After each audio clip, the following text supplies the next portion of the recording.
I'm Jennifer Wolch. I'm Dean of the College of Environmental Design, and I want to thank you all for joining us this evening for what it will, without doubt, be a compelling lecture by Robert Hammond and our chance to celebrate the 2013 Distinguished Alumni Awardees. We're very pleased to be here this evening at California Memorial Stadium and its spectacular skybox. I mean, it's hard to pull everybody in from the edges here. There's spring practice going on one side and the sun setting over the Golden Gate on the other. It's pretty wonderful. And I think as CED alums and Berkeley alums, you should feel proud and know that the college had alumni and faculty, and the university has had alumni that played a very major role in this remarkable renovation of the stadium. I don't think he's here tonight, but Vice Chancellor Ed Denton, who oversees all of capital projects on campus, had his hand on the helm of the project. Professor and former Dean Harrison Fraker chaired the Design Review Committee, which made numerous and vital suggestions on project design. So Harrison, thank you. CED alumnus Daryl Roberson of Studios Architect led the design team with HNTB. CED alumnus Tom Mead, who was with WebCore at the time, led the construction management effort, which was unbelievable. And College of Engineering alumnus and CED Advisory Council member David Friedman and his firm Farrell Essesser masterminded this amazing structural engineering feat, which makes the stadium safe, even though we are sitting, or in my case standing, right on top of the Hayward Fault. So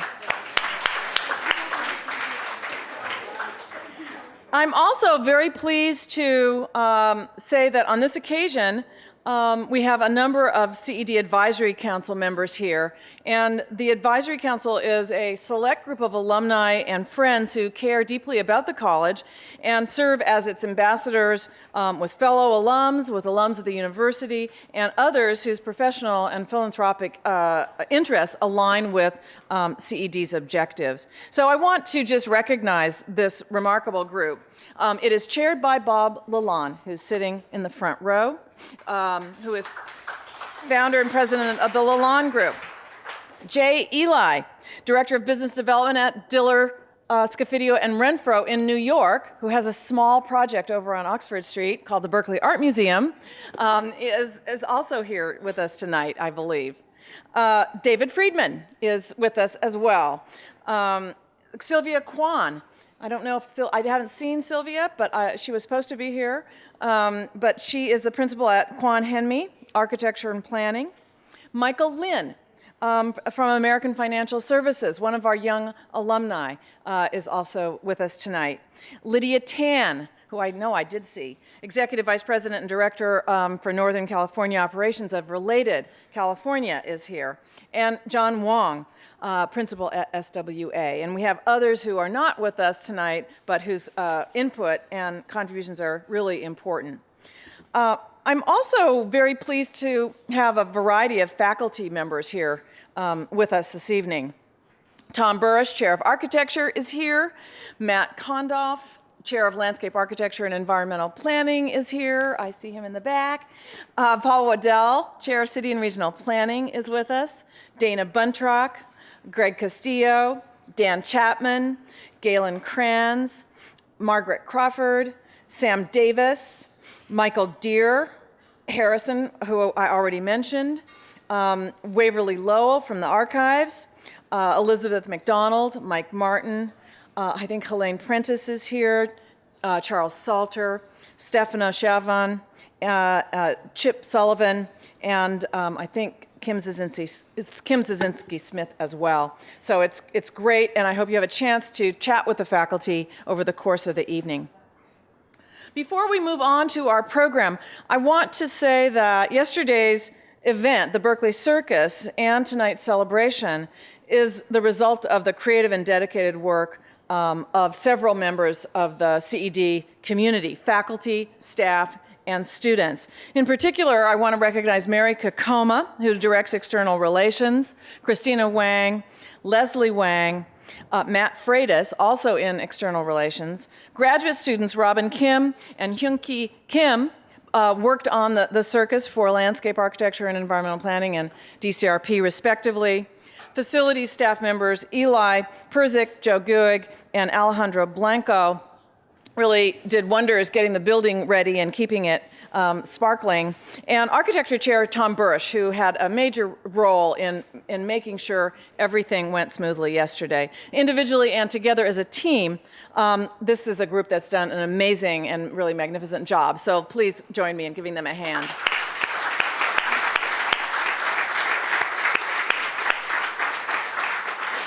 Now, one of the main reasons we're here tonight is to celebrate a tradition of recognizing CED alum for outstanding achievements in their professional careers. And since 1998, when Harrison started this program at the behest of Peter Dodge, who I think is also here and a distinguished alum, we have been recognizing the remarkable work of those who've graduated from the College of Environmental Design. So it's my great pleasure to add 3 members to that illustrious group this evening. So first, I want to invite Richard Keating to the stage, please. It's not really a stage, but it's right here in the spotlight. Thank you. Great.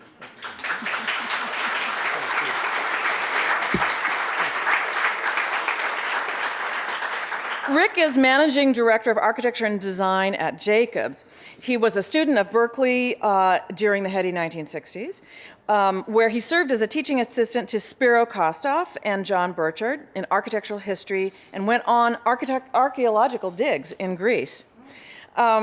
Graduating from Cal in 1968, he began his career at Skidmore, Owings, and Merrill in Chicago, where he decided that maybe history wasn't for him and he would just stick to design and architecture. Working with senior partner Bruce Graham, he was a designer on numerous international projects, new towns, large office buildings, research facilities, and research centers.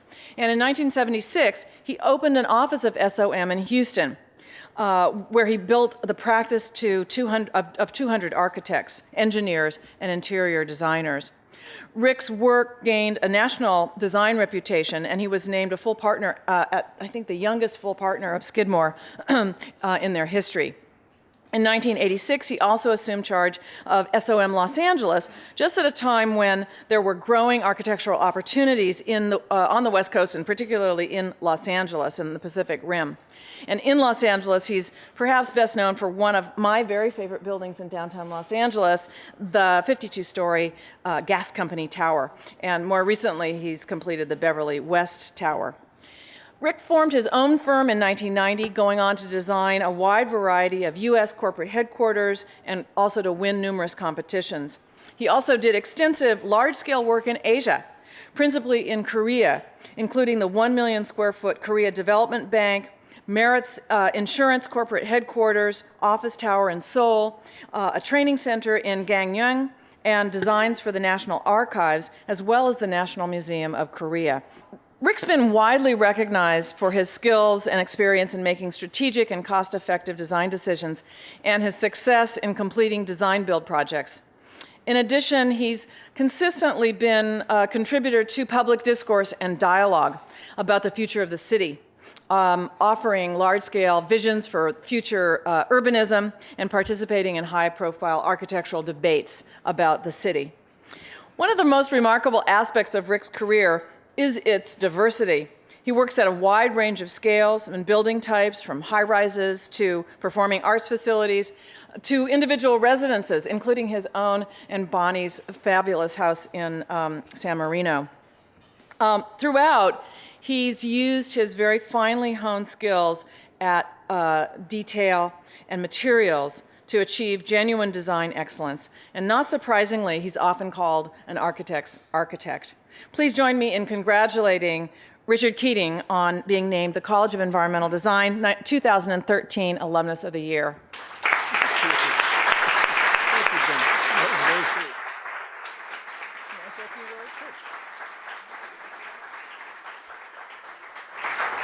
Well, thank you all very much, and thank you, Jennifer. That's a wonderful honor, and Berkeley was extremely important in my career, my life, changed everything I knew, made me a Democrat, everything. And I can't not say a few things about my wife and my partner in architecture, Bonnie Kong, excuse me, who is here tonight. So we had our own practice together for 10 years and recently sold it to Jacob, so that's kind of how we ended up with working together and going forward. So she's been a remarkable part of my life in architecture as well. So thank you again very much for this.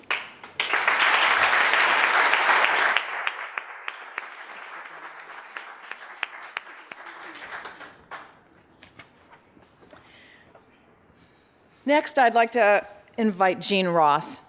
Jean Ross received her master's degree in city and regional planning, and she recently just joined the Ford Foundation as program officer of the foundation's New York office.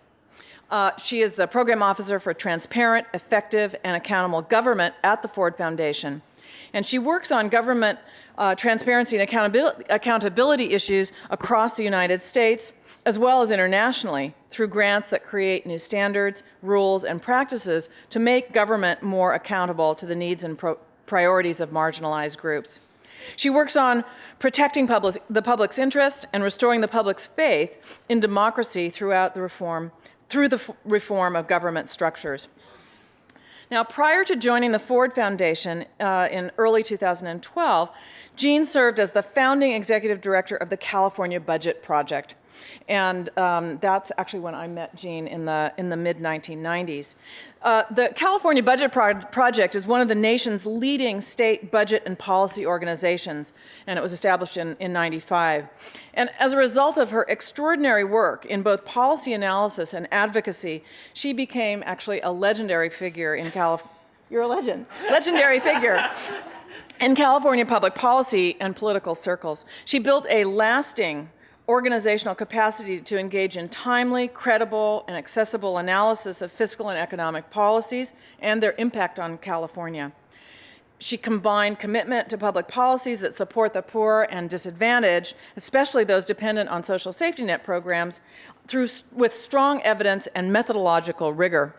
In doing so, Jean built a powerful reputation for careful analysis and thoughtful publications focused on the impacts of state budget changes, safety net legislation, and public policy proposals. As a result, the California Budget Project became widely respected and influential, and Jean became a leading voice for helping decision makers, advocates, and voters to understand the implications of public policy in the state. She's used her expertise on behalf of the state's neediest populations, and she's made a profound difference to people throughout the state. She's also served on a number of advisory boards, including the Tax Policy Center, a joint project of the Urban Institute and Brookings Institution, and she has been chair of the State Fiscal Analysis Initiative, a network of 32 state-based budget and policy organizations. She's also served as the principal consultant to the Assembly Revenue and Taxation Committee and senior consultant to the Assembly Human Services Committee, and also was assistant research director of the Service Employees International Union in Washington. Please join me in congratulating Jean Ross, 2013 Distinguished Alumna.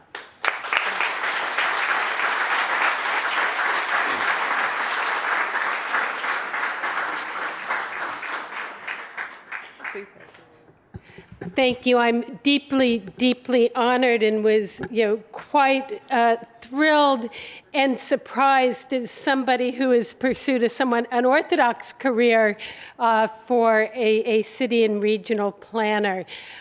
It means so much to me to be here and to be in the University of California, and for all that it means for California, for me personally, and throughout my career, both the skills and the education I received here, my colleagues who I keep running into in the most interesting places, proving that there are a lot of us who pursued a somewhat unorthodox career path, and because of the role of the University of California in helping generations of California who wouldn't have had access to a world-class education there but for this institution. And I hope in my time in Sacramento, I did what I could to help make the university stronger. And so thank you so much.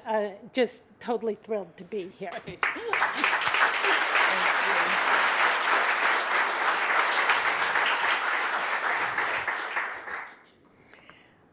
I'd like to invite Achva Stein to come to the position of honor. Achva Benzinberg Stein is a graduate of the Landscape Architecture program here at CED, and she's a fellow of the American Society of Landscape Architects and a practicing professional who's taught and worked in the US, Europe, Israel, India, and China.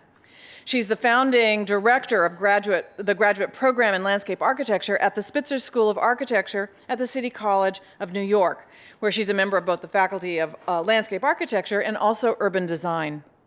Prior to joining the CCNY faculty, she served on the faculty of North Carolina State University and the University of Southern California, where we made common cause, fighting for various things which were very important, when I was also at USC. Achva's projects with neighborhood groups, nonprofit organizations, public housing authorities, and government agencies focus on meeting social needs while seeking to heal the damage caused by poorly managed urban development. Her numerous award-winning designs include school grounds, large-scale housing projects, parks, playgrounds, hotels, community gardens, and private residences. Among her publications is the book Morocco, Courtyards and Gardens, as well as numerous articles, World Bank reports on historic cities and sacred sites as the cultural roots for urban futures, and chapters in such highly regarded books as Sorkin's The Next Jerusalem and Cooper and Taylor's Paradise Transformed, The Private Garden in the 21st Century. She's also served as the designer of the Moroccan courtyard in the new galleries for the art of the Arab lands, Turkey, Iran, Central Asia, and South Asia at the Metropolitan Museum of New York. The courtyard, which is a permanent installation, opened in November of 2011 to much acclaim. Her work has also been exhibited at SF MoMA and LA's Museum of Contemporary Art, amongst many other institutions. Not surprisingly, Achva has received numerous recognitions. She was twice the recipient of a Fulbright Fellowship, once to go to India, another to go to Germany, as well as an award of distinction from the Council of Educators for Landscape Architecture, and a Collaborative Practice Award from the Association of Collegiate Schools of Architecture. Achva has also received awards for her superb teaching, including Award of Excellence from the California chapter of the American Institutes of Architects and an Outstanding Teaching Award from the City College of New York. Known for her commitment to low-income communities, she received an award for outstanding service to the community from the City of LA, and in 2010, she was honored with the Community Service Award from ASLA, in recognition of her lifelong commitment to public design and her contributions as director of the City College Architectural Center, which is a community assistance program which prepares designs and master plans for low-income communities in the greater New York region. So please join me in congratulating Achva Stein, Distinguished Alumna 2013.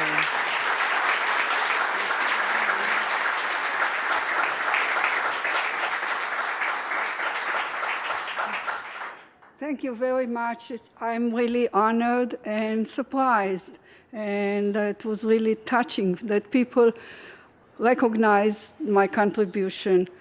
My contribution is really due to the fact that I stood on the shoulder of very big people in my profession.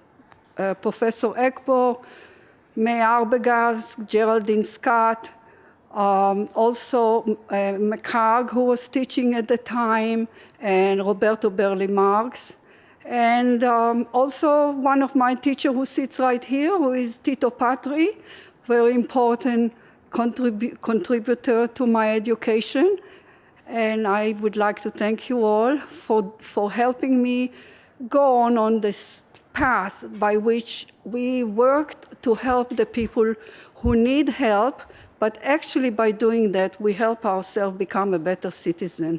And that's basically what happened when I was here in Berkeley. I was part of the 60 generation. I came in 65 and never forgot what I was told.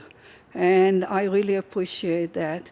I also would like to mention that I appreciate the help of my lifelong partner who picked me up in the Mediterranean Cafe one day when I was very lonely and working hard, and we stick together ever since, and we worked all over the world together, advancing the cause of democracy. Thank you very much.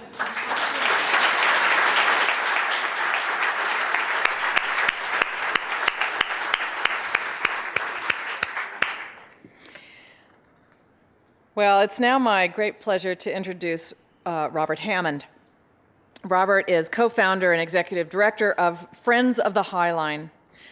This is the nonprofit conservancy that manages the High Line Park, a public park built atop an abandoned elevated rail line on the west of Manhattan. And it's, if you haven't been, go to New York and go to the High Line. Robert co-founded Friends of the High Line with Joshua David. Robert worked with the city of New York to save the High Line from demolition. Friends of the High Line has raised over $170 million in public and private funding, and it manages the park in partnership with New York City's Department of Parks and Recreation. Before the High Line, Robert helped start several businesses and consulted with nonprofit organizations. And in 2010, he was awarded a Rome Prize from the American Academy in Rome, as well as the Rockefeller Foundation's Jane Jacobs Medal for New Ideas and Activism. He's a self-taught artist, and he also served as an ex officio member of the Metropolitan Museum of Art's Board of Trustees. Robert graduated from Princeton University in 1993, and I would like to invite everyone to give him a very, very warm welcome to UC Berkeley and the college. Thank you. Okay. So hopefully, thank you all for having me here. It's exciting. This is, I guess, my first full day in Berkeley. And it looks like a beautiful day. So what I thought I'd do is tell you a little bit about the story of the history of the High Line, talk a little bit about how we sort of took this, what was a sort of crazy dream, and made it into reality, and talk about some of the challenges that we have going forward. So how many of y'all have been to the High Line? Oh, it's so nice. I love that. And it's not going anywhere. So just for those of you who haven't, the High Line is an old elevated rail line that runs for 1.5 miles on the west side of Manhattan. But the trains used to run down on the streets, down on 10th Avenue. And 10th Avenue was known as Death Avenue because so many people were run over by the trains that New York Central hired a guy on horseback to run in front of the trains. And he became nicknamed the West Side Cowboy. And I love, this wasn't that long ago. I mean, I think this picture was taken when my dad was born. There was the High Line that had just been finished. That's on the corner of 10th Avenue and 17th Street. But someone who was killed almost every month. Still, the West Side Cowboy wasn't that effective, or the trains were really fast. And so they elevated it. It was part of a Robert Moses project. It started in 1929. It was finished in 34. It cost $100 million in the early 30s. It was equivalent to the Big Dig now in today's dollars. And it kept going. Its Riverside Park was built on top. They submerged the line there and built a park over it. And here it was elevated because it was going through this manufacturing neighborhood. And it was always a freight line. Some people think it was an old subway, but it was always a freight line. There you can see the train still running down the street. There's the London Terrace, the kitchen. This was right after it was finished. Here it's running through the Westbeth building, which is the old Bell Labs building. And so you can see how it just cut through, buildings. But with the rise of interstate trucking, it was used less and less. And in 1980, the last train rode on Thanksgiving. The story is it was a trainload of frozen turkeys from the meatpacking. And this is what I saw. I moved to the West Village after college, and this is sort of what I liked, was just this, what I saw from the street, was this rusty, old industrial infrastructure, sort of like, I always thought of it as like a Roman aqueduct, except not as old. And but I didn't think that much of it. This is part of the neighborhood. And then I read an article in the New York Times in 1999 that it was going to be demolished. And it was the first time in my life that I had my own office where I could close the door, which means you don't have to do your work and do something else. So I thought, I can volunteer. And everything in New York has a preservation group attached to it. And so I thought, this must have somebody working to save it, and I could help out. But called around, and no one was doing anything. And so I heard the railroad had commissioned the RPA to do a study about it, and they were presenting that study at a community board meeting, which I'd never been to or had ever wanted to go to a community board meeting. And now I've been to hundreds. And the guy I was sitting next to, by the end of the meeting, we realized we were the only two people interested in it. Most people actually didn't care, and a lot of people actually really wanted to tear it down.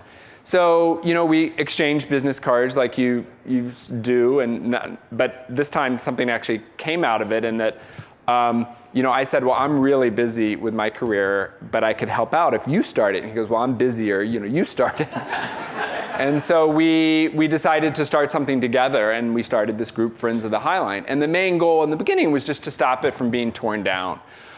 So we had never been up on it. So we called up the railroad CSX and asked for a tour. I mean, it would have been a better story if we snuck up there, but, sort of law-abiding. And this is what we found, was, a mile and a half of wildflowers, basically, running right through the city with views of the Empire State Building, the Statue of Liberty, the Hudson River. And that's when I really fell in love, because it was this juxtaposition of sort of the hard and the soft, the nature reclaiming this man-made structure, but right in the heart of the city. But my background was a for-profit internet startup, things like that. Josh, the other co-founder, was a travel writer, so we really had no experience. We definitely had no money to build this. I mean, if you would have told us it would cost, now it's going to be way over 200 million, we would have, I don't know what we would have done. And we really didn't have a plan. And the reason I always like to point that out is I think one of the things that's important is, I think the most important thing we did was raise the flag. And now we get all this nice credit for doing this. But I think the most important thing we did was raise the flag and allowed other people with experience to actually help us make it happen. And in some ways, sort of get into that a little bit, is I think that was a real asset in some ways, not having that experience. And being open, the advantage is, I think if we had been architects or landscape architects, it might not have happened. Not because then we would have wanted to design it ourselves, or couldn't help but want to design it. But we didn't really have a specific vision for in the beginning of what it should be. But one of the things that I was a startup guy, and I was into branding and marketing. So one of the very first things we did was get a logo. And Paula Scher at Pentagram designed this. She was pitching me to do some branding work for this watch company I was working on. And I went up to her and I go, I have this nonprofit. And so she designed this logo hoping to get the other business. She told me afterwards. But we didn't give her that business, but she designed our logo and has done a lot for us since then. But the goal of this is we didn't have that much going for us. We were just two guys working out of our own apartments. Our very first business card she designed, I look back on, has like my home address and home phone number on it. So it made us look like we had more going on. But the other thing is that it was a commitment to design from the very beginning, that we knew this was going to be such a long shot, but if it actually happened, we didn't want to just put a planter up and a bench and a stair. We wanted good design to happen all the way through. So we've spent a lot of time throughout on graphic design in our invites and our early websites. I'm going back to this picture because this is one of the keys to the High Line and to the actual ultimate design is, so when we went up there, we took pictures before they were on our phones, but with real cameras, and they didn't look that great. It looked like weeds growing on an old railroad, which it was.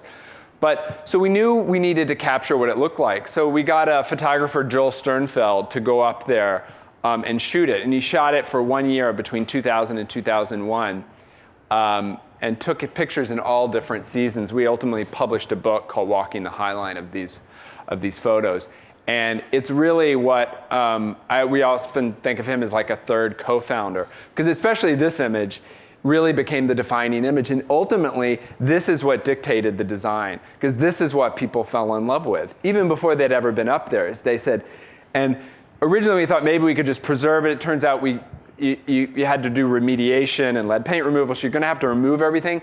But in so many ways, this image is what inspired the ultimate design. And this, I mean, this, when you look at the design now, you'll see these rails put back in. So it wasn't, now the High Line is so popular, everyone loves the High Line, but at the time it was really unpopular. Giuliani wanted to tear down, the community board was against it. It took us 4 years to get the community board to vote in favor of it. The head of preservation and planning voted against it still after 4 years. But our main opponent was Giuliani, wanted to tear it down. But in some ways it worked in our favor, because if people didn't care about the pretty Joel Sternfeld pictures, we could say, well, Giuliani hates it. And they'd be like, oh, well, then it must be a great idea. I'm happy to help just out of spite. And I thought the thing, I don't know what the equivalent is here, but I thought things happened in New York when sort of wealthy women on the Upper East Side got behind things. Like when you look at the New York Times, the party pictures, when they raise a whole bunch of money, it's these certain women, but they really weren't interested in this. And so it turned out we had to go rely on our friends. And Josh and I are both gay. And so, a lot of the early support came from the gay community. And this is Florent, who had a restaurant on Gansevoort. Some of y'all might remember it was open 24 hours. It was a real pioneer in the meatpacking. And every year he would dress up as Marie Antoinette. And this was on Bastille Day with the High Line. And so the next picture is a nude. So if you can close, I thought it was going to be more students. And so I thought, trying to keep people awake. This is I'm not going to give this talk. This is a different talk I gave called Behind the Bushes, The Secret Homo History of the High Line. Not just about Josh and I being gay, and that one of my college roommates came to one of our first events and he was like, wow, there's so many men at this fundraiser.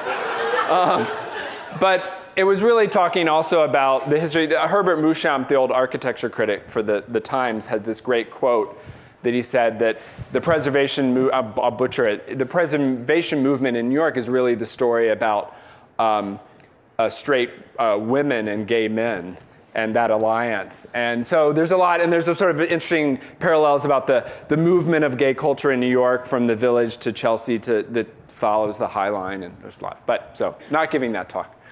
Now back to more boring things. So when Bloomberg came in office, he was very supportive. But then 9/11, and there was an economic meltdown, and sort of said, I don't care about the pretty pictures. We have too many parks. I'm not sure about this. So we knew we needed, and the Joel Sternfeld's not going to convince him. So we knew we needed to make an economic case. So we hired a guy named John Alschuler, who had a firm called HRNA that did economic feasibility studies. And I wanted him to prove that it would be economically beneficial for the city. And so we sort of we said to the administration, we said, what if over a 20-year time period, the tax revenues that would be generated just because of the High Line were greater than the costs? Would that be interesting? And they said, yes. So we looked at, Central Park is the best example of creating value, but like the idea of comparing the High Line to Central Park was so far-fetched. We looked at these small pocket parks, probably most of you have never heard of. Anywhere, property near there creates anywhere between 5 and 15% in added value. And we met with real estate marketers, the Sunshine Group and others, and they said the real way to create value is to create a district. Someplace someone wants to work, live, shop, visit. And this is actually a poster that we had Paula Scher, the graphic designer, design.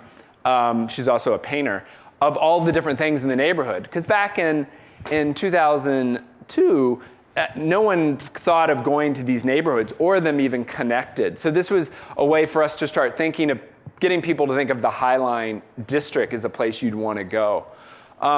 So the study showed, as all these studies do, you sort of wink and nod and pretend that this could possibly be true, but and say it could create $250 million in revenue, just attributed to the Highline, not attributed to any changes in zoning from manufacturing, but just to the Highline. And we estimated it would cost about $100 million to build. We got this study wrong on both parts. A new study that the administration has done said it will create over a 20-year time period about $1 billion in new taxes to the city, but it's already cost $150 million. So, but still a pretty good investment. So the Bloomberg administration got behind it, and this really is, although you can fight City Hall, this was really a great example of a public-private partnership, and we have all kinds of different elected officials help. Hillary Clinton was very helpful when she was senator. Amanda Burden, who was our planning commissioner, Christine Quinn, our city councilwoman. And I love this photo because none of them are looking at each other. You see how they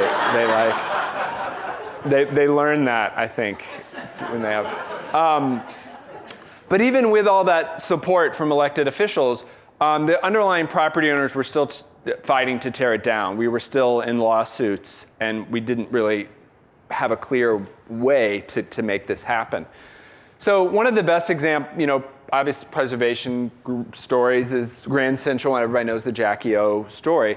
But a part most people don't know about is the other mechanism that they use to really get the railroad on board as well is the transfer of development rights. Normally in New York, you can only transfer your development rights to your neighbor. I don't know if that's the case here. If your neighbor doesn't want them or doesn't need them, there's no value.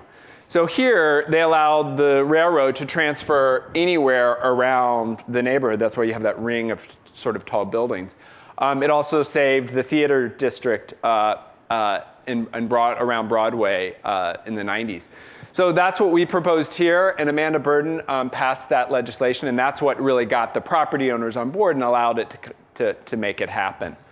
But even then, no one knew what the Highline was.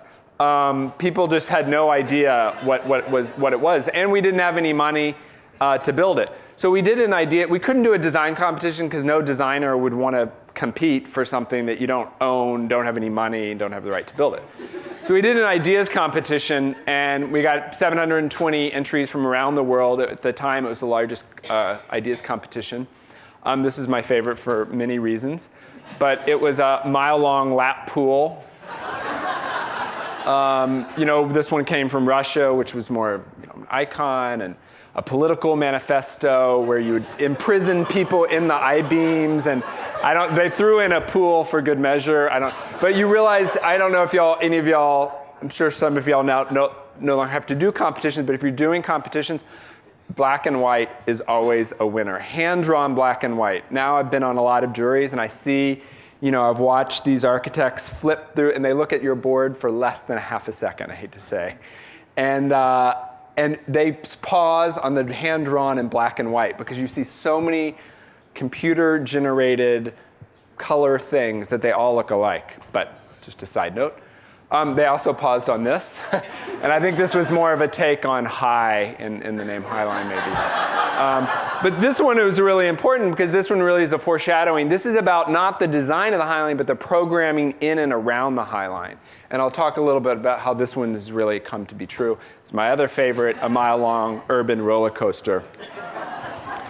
We did the exhibition in Grand Central, and the idea was to not just make it a local project, but to make people think of it as of city importance. As I said, Josh and I didn't have a specific design vision, and we always said we should let the neighborhood and the city decide what they want. So after we did that ideas competition, we held the first of, now we've had almost 24 community input sessions. And this was a postcard we sent out, asking people, what do you want? And this is just some of the different input sessions. And actually, we had them before we picked a design team, before the design team started working, and then we've made the design team meet with the community twice during the design. And I think that's one of the keys. They fought tooth and nail to not meet with the community before they were done, because for a good reason. They said, oh, if you show ideas that aren't fully, without great renderings or that are half-baked, they'll be shot down. But it really worked. Another secret to community input is you don't have to do what the community says. You just have to hear what they say and acknowledge why you're not going to take some of that advice. And we did take some of the advice, but you don't have to take all of it. It frightens people sometimes. But the issue when we finally we actually decided to pick a design team before we got ownership, but when we started raising money, and the challenge was, how do you preserve this sort of magical landscape, knowing you got to rip it all out? So this was my biggest. This was one of the replies in one of our community input sessions. The High Line should be preserved, untouched as a wilderness area. No doubt you'll ruin it, so it goes. And I kept this and put it over my desk because it was actually my secret fear that we would ruin this. That how are you going to create something new that captures this magic? So we had 4 finalists in our design competition. Zaha Hadid, who, when I asked her why there were no trees on the High Line, she said trees are things that architects put when they don't know what to do with a space. And I love her work, but realized it was not a good fit for us. Michael van Valkenburg with Julie Bargman, a great design and a great designer. I think he actually could have done something as great as what we have. I love our design team, but he actually had a really great concept and is a great landscape. Stephen Hall, who was the first person to ever look at the High Line. His very first project was Bridge of Houses in 1980. His offices overlook the High Line. But the design team that we went with, and I guess it's, people would say, James Corner Field Operations is actually the lead. And it's wonderful that y'all are acknowledging landscape architects, because when we first started this process, we weren't sure if the lead needed to be an architect or a landscape architect. Now, I would say it had to be a landscape architect. And James Corner Field Operations was the lead, with Diller Scafidio and Renfro, and Pete Uldoff, the horticulturist. So this was their original entry of the team. And what's amazing, it looks a lot like that.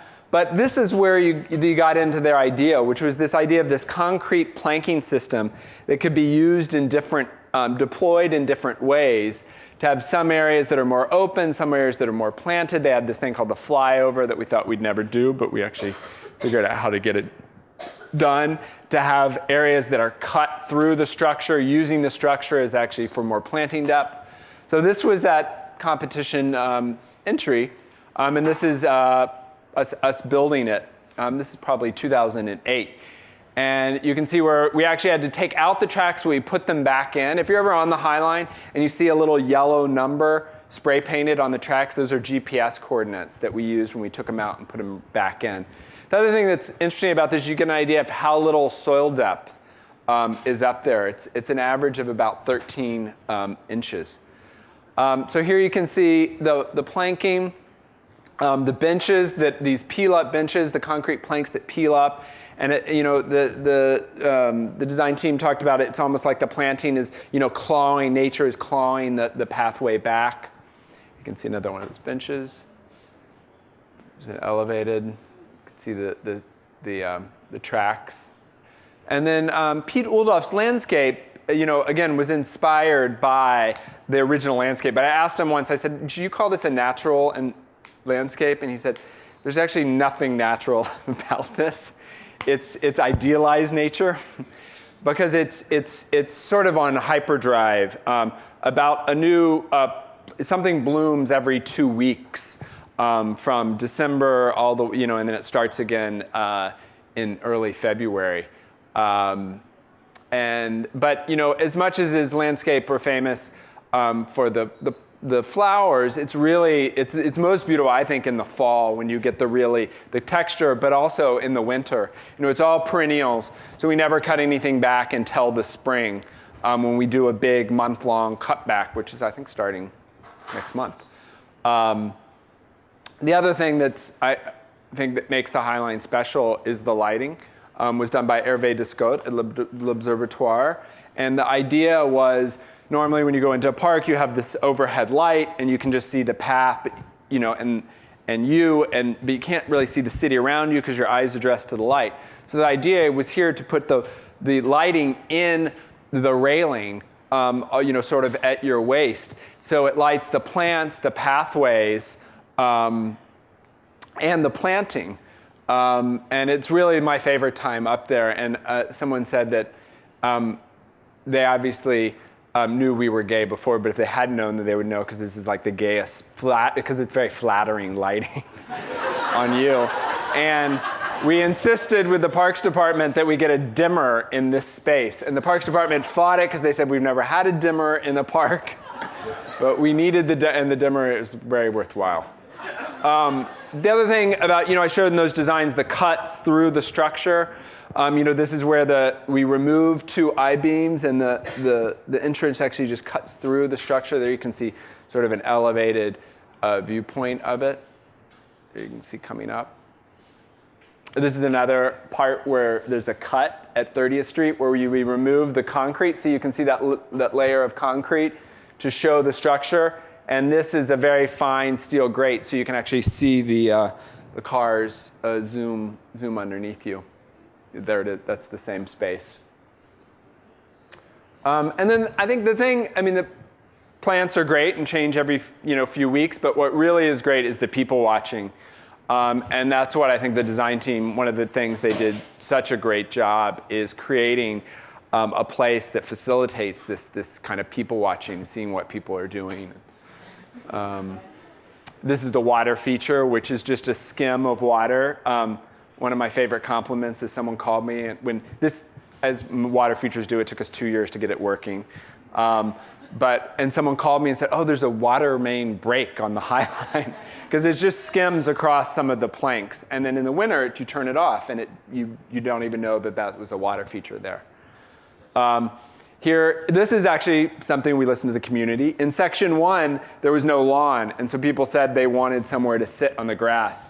So they designed this peel-up lawn that's now the most heavily used lawn per square foot in New York, and we actually have to close it. It's so loved to death, we have to close it 2 days a week in the summer and all winter to let it rejuvenate.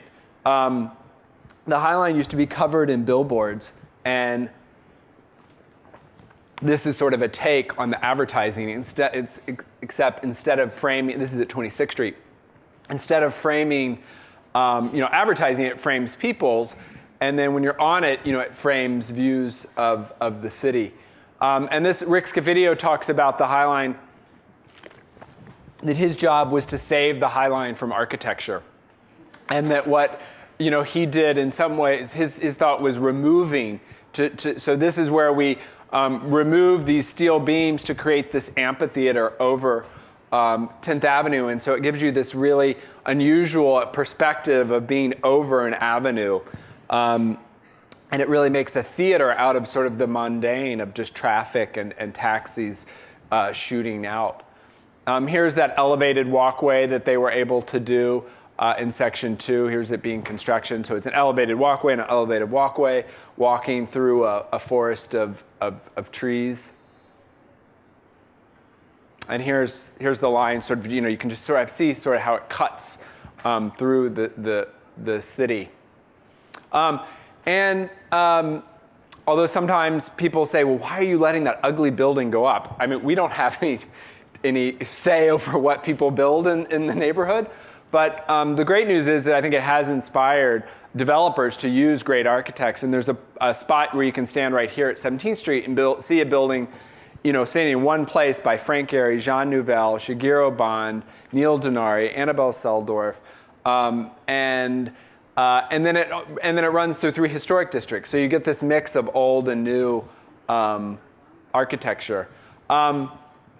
So I talked about the $1 billion in tax revenues that will happen over 20 years. It's already generated, and this number is about a year and a half old, $2 billion in economic development in and around the neighborhood.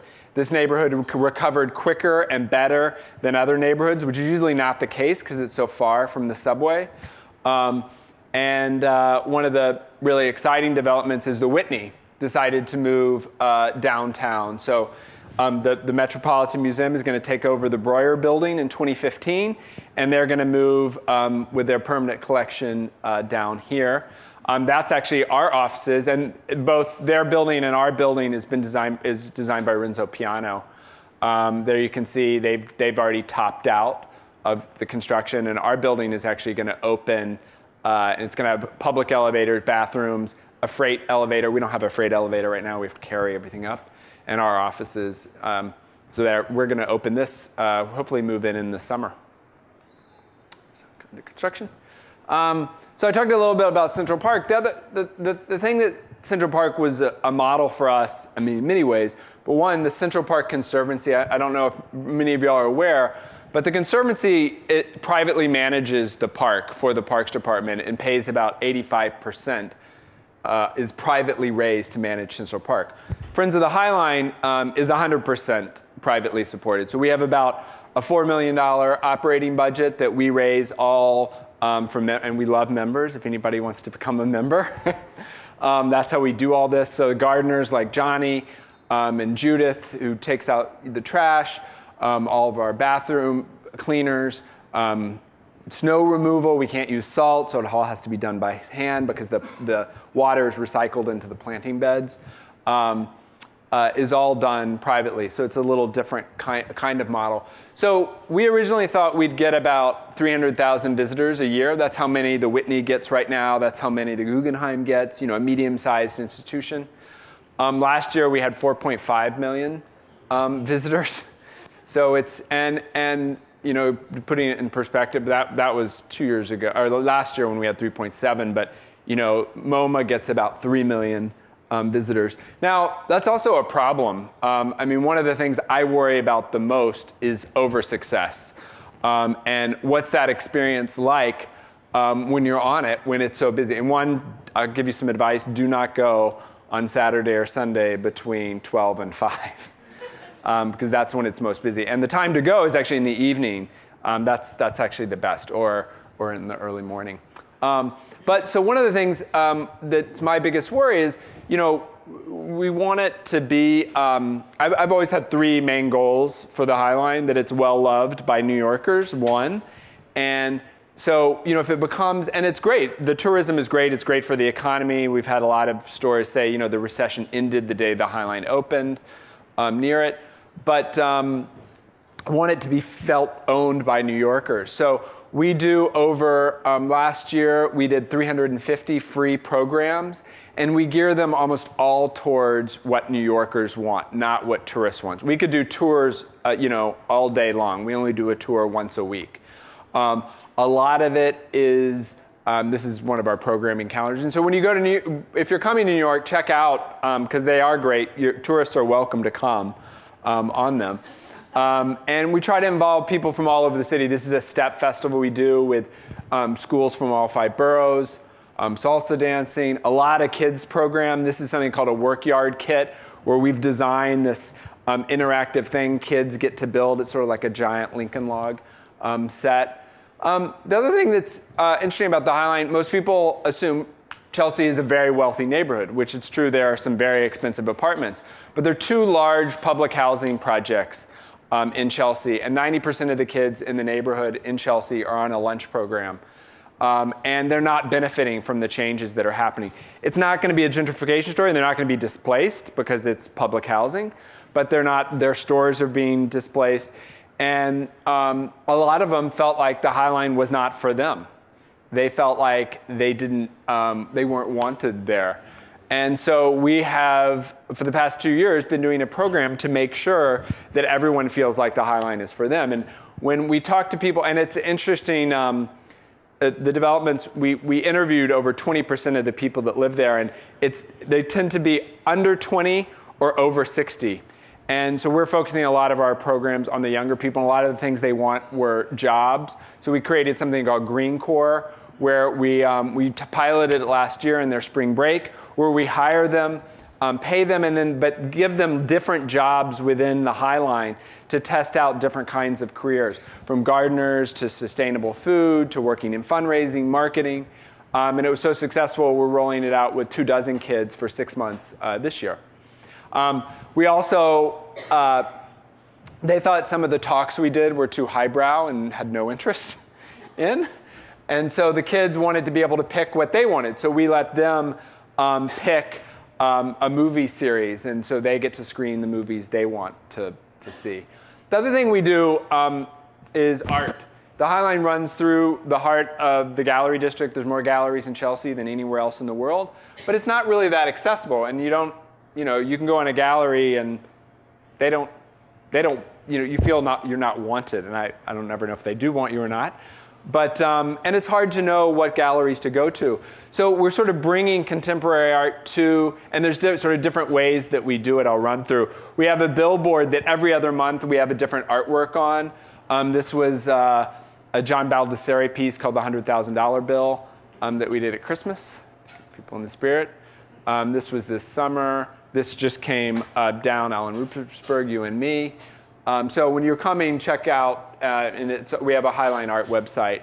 We also do a lot of art performances. This is, last year we did 4 performances by women Fluxus artists in their 80s. And they recreated sort of seminal works they had done 30 years before. And this was Alison Knowles' Make a Salad, where she cut up salad all day and threw it over the side of the High Line and then catched it in this tarp. And then there she is mixing it with a rake.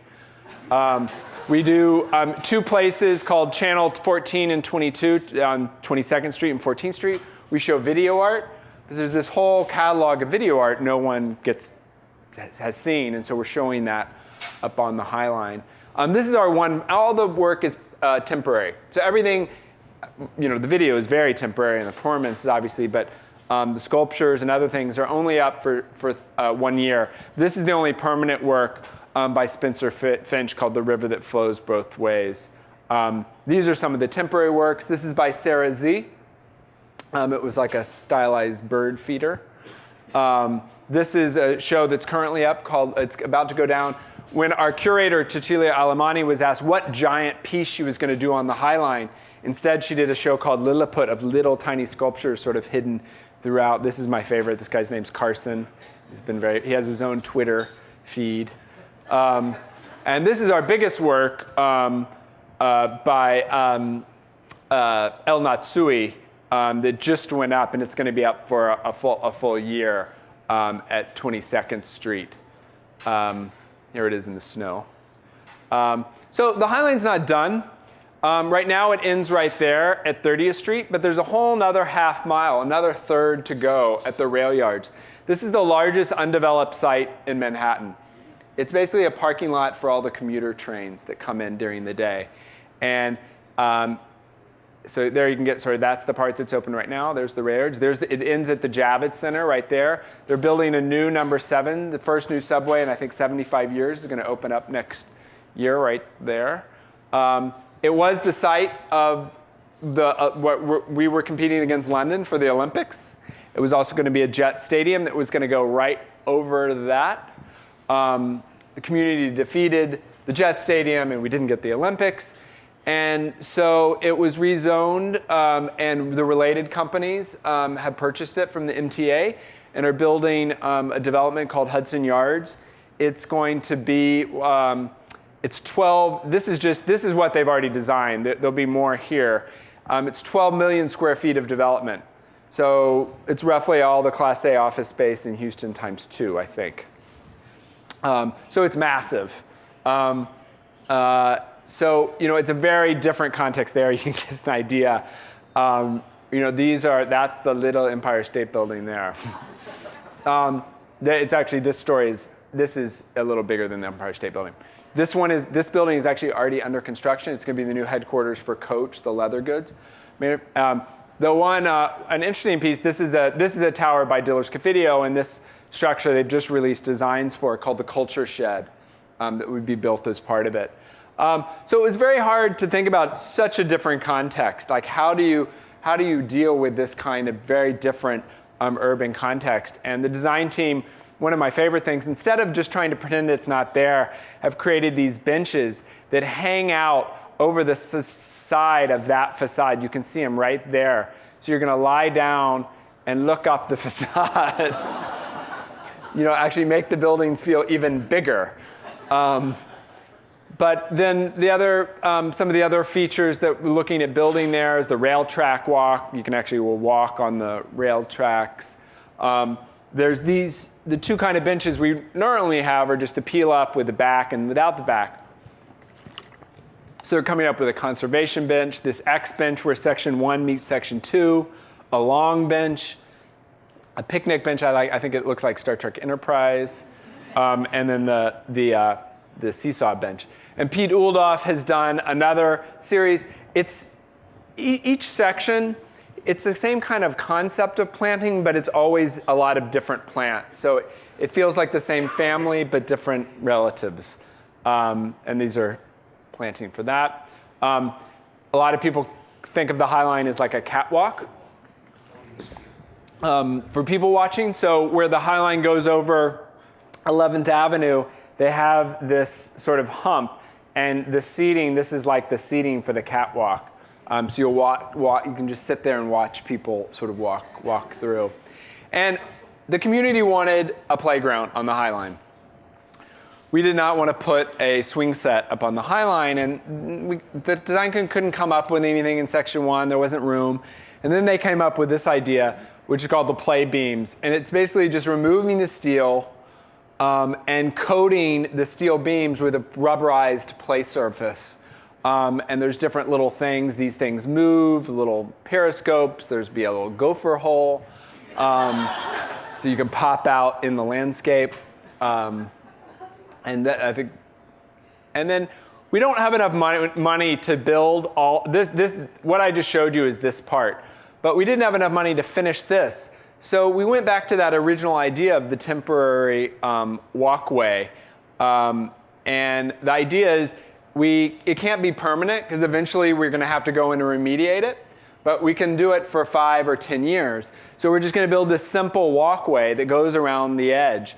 And it'll give chance, you'll be able to experience that landscape that I first fell in love with. And those pictures, same landscape Joel Sternfeld photographed. And I think in some ways this is going to be the most exciting part because it's so different than the rest. Yeah, there you can. So we broke ground on this section last year, and we're going to open it in next year. My 3 goals for the High Line, just to go back, that it's a well-loved park for New Yorkers, that it inspire other people, that they can start these things. And this is a project in Chicago, the Bloomingdale Trail, that's moving forward. And there are a lot of, surprisingly, a number of elevated railroads in all these, it's amazing how many cities are doing this. But what's really interesting to me is when people think of one, when it's not professionals that come up with the idea. This is an idea in New York called the Low Line, which is an old trolley terminal under Delancey Street on the Lower East Side that these 2 guys in their 30s have the idea of piping fiber optic light from above through fiber optics down to light this space and build a park space. And so what I like about it is, when people are thinking of new ways to reclaim these industrial spaces, and it's not necessarily top-down ideas. I don't whether this will happen. I don't know. I think I'd be thrilled if 1 in 5, 1 in 10 of these things happen. People have to take that chance to make it possible. And then my last goal for the High Line is that it gets better after Josh and I leave. That it's not dependent on us. And I just announced last week, 2 weeks ago, that I'm going to leave. So at the end of the year, I'm going to step down as executive director after it'll be 14 years, and ready to do something else. But what I'm excited about is that for the High Line to keep changing And to keep, Josh is Stein, the other co-founder, and he's going to focus more on fundraising. And we're going to hire a new executive director. So if you have ideas, we're looking for sort of non-traditional candidates because we want the Highline to keep changing.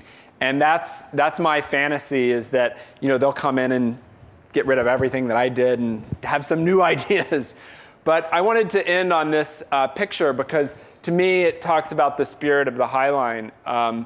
When we opened Section 1, we misdirected one of our stair lights into a woman's building, into her bedroom. And she called us and complained nicely, and we didn't do any, we were busy. We didn't do anything. And so like any good New Yorker, she found a friend who was a cabaret singer and had her perform on her fire escape. And it became known as the Highline Renegade Cabaret. And whenever she would do these, if she hung the Chinese lanterns up in the day, you knew she was going to perform that night, and it became a whole thing. And sadly, she's rent controlled, and her landlord sicked the fire department on her because that's not a correct use of the fire escape. But she no longer does it. But to me, it's the Highline was a mistake. It was a disused elevated railroad. It wasn't meant to be a park. And just how things can continually be repurposed and changed. And that's my dream for the Highline. And it's helpful for me to say that because I also now have to think that it has to be I woke up this morning and it's been really exciting leaving. It's like freeing. But today I woke up terrified. And it was like today, the earlier today was one of the worst days I had. I was like, I can't believe I'm leaving the best job. I get paid a lot of money to do this great job. But I have to remember that again, just to keep sort of reinventing yourself. And if you're interested in learning more, Josh and I wrote a book called The Inside Story of New York City's Park in the Sky. If you want, it tells sort of the story from 99 when we started to 2009 when we opened it. So if you want to know more. And I also really encourage you, please, stay in touch with the Highline. We're on Facebook, Twitter, Instagram, all of that. And I just joined Twitter at Robert R. Hammond. If you want to know what I do when I figure it out. And I think that's it.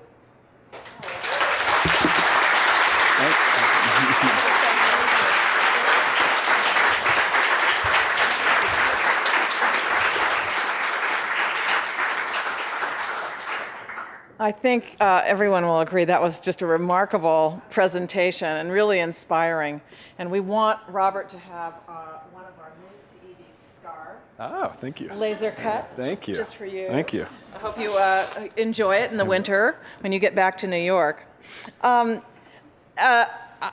want to just say two things. One is that one of the reasons that we're here, in addition to honoring our distinguished alums and hearing this fantastic lecture, we had a great day yesterday at the circus, and many of the students who were recognized for doing outstanding work are here tonight, and I want everyone to please recognize them. Thank you very, very much for coming, everybody, and have a great time, and I hope to talk to you as we make our way through the evening. Thank you.